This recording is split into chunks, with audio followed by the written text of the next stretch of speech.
Mebel tanlayotgandagi top 3 ta xato. Uchinchisi eng muhimi. Birinchi xato bu faqat narxga qarab mebel tanlash. Ko'pchilik xaridorlar mebelni tanlayotganda faqat narxga e'tibor qaratishadi. Ammo arzon mahsulot har doim ham sifatli bo'lmaydi.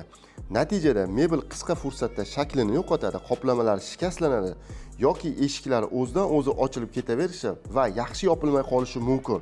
Aslida eng to'g'ri tanlov bu narx va sifat o'rtasidagi muvozanatdir.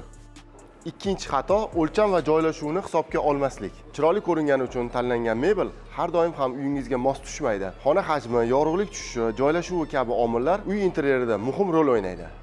Oldindan o'lchamni to'g'ri belgilash turli noqulaylik va ortiqcha xarajatlarni oldini oladi. Uchinchi xato esa xizmat sifatiga e'tibor bermaslik.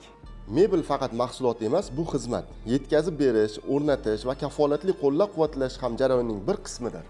Ko'pchilik do'konlar bu bosqichda e'tiborsizlik qiladi. Natijada xaridor o'zi muammo bilan qoladi.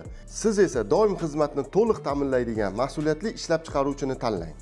Endi tasavvur qiling, barcha talablarga 100% javob beradigan va bundan tashqari mebellarni hech qanday boshlang'ich to'lovsiz nasiya savdoga bepul yetkazib beradigan mebel do'koni bo'lsa, siz xarid qilgan bo'larmidingiz? Bunaqasi qayerda bor deysizmi? Albatta, Avlo Mebelda bor.